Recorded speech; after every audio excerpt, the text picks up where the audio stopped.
Dear students, today we will be discussing about one of the famous concepts from monetary economics, that is Phillip curve.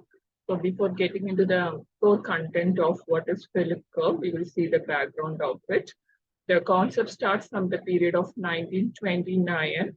As we all know, 1929 is the period of global recession.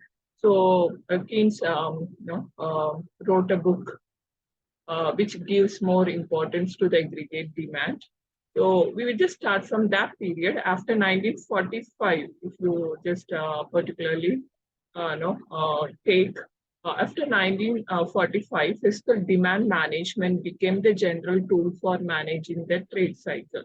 The consensus was that policymakers should stimulate aggregate demand when faced with recession and unemployment and constrain it when experiencing inflation.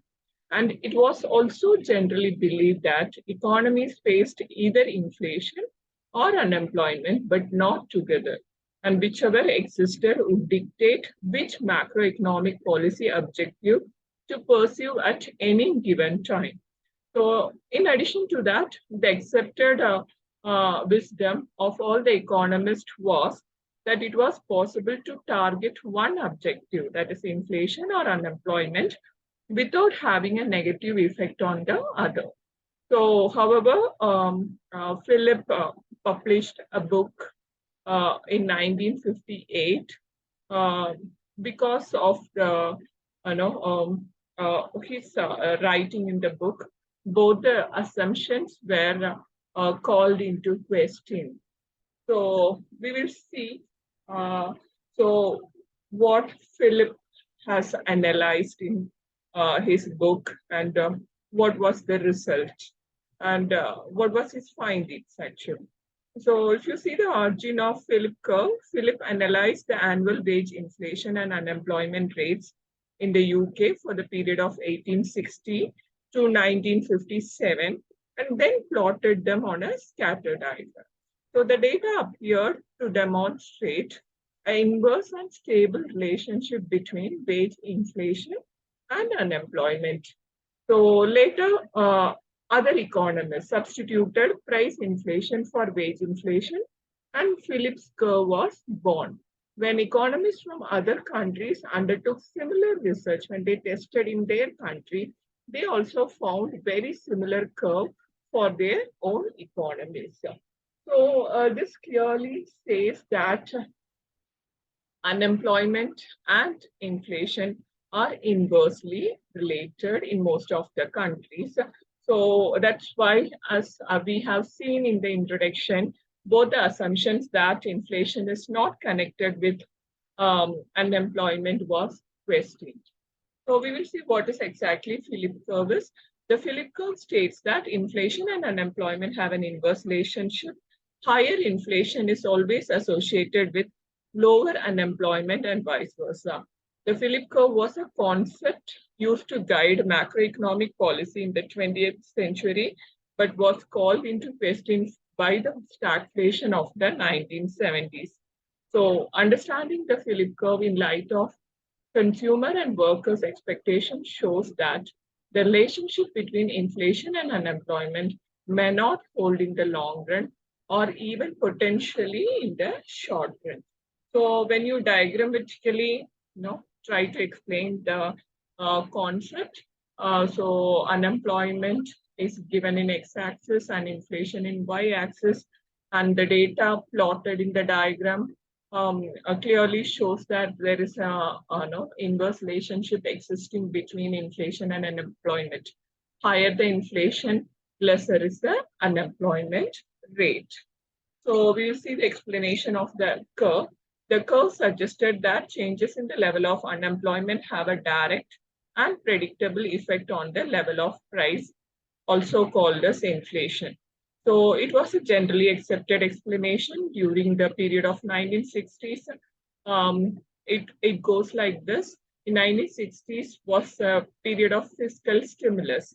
So a lot of money was injected by the government to increase the aggregate demand as suggested by J.M. Keynes. So believing that it is going to trigger the following sequence of responses. So when you inject more money, the aggregate demand will increase. So as we all know, the demand for labor will also increase because of the increased government spending. So the pool of unemployment will fall. So there must no the laborers will be competing as there is more demand for labor. The labor must will be competing for higher wages. So simultaneously, because of more injection of money into the economy, the price level also will increase.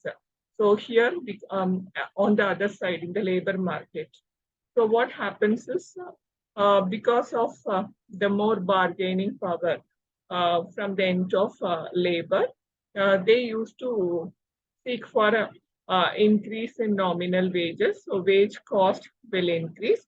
So when wage increases, obviously the price will increase. So it clearly says that when more money is getting injected into the economy, the production increases. Because of the increased production, there will be more demand for labor. So when there is more demand for labor, the bargaining power of labor will increase. So because of high bargaining power in the side of labor, they will be demanding for more nominal wages. Because of high nominal wages, the wage cost will increase and it will get included in the price and it leads to higher price. So that's why there is a inverse relationship between inflation and unemployment level. So this is how it will work.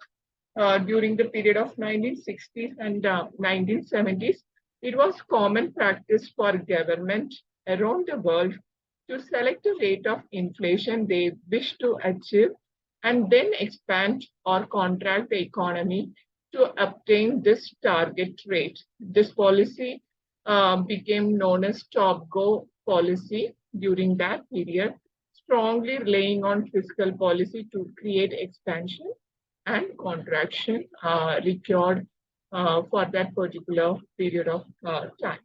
So this is the concept called no, Phillip curve and how the government is applying this in policy making. So with that note, we will be concluding this concept. Thank you.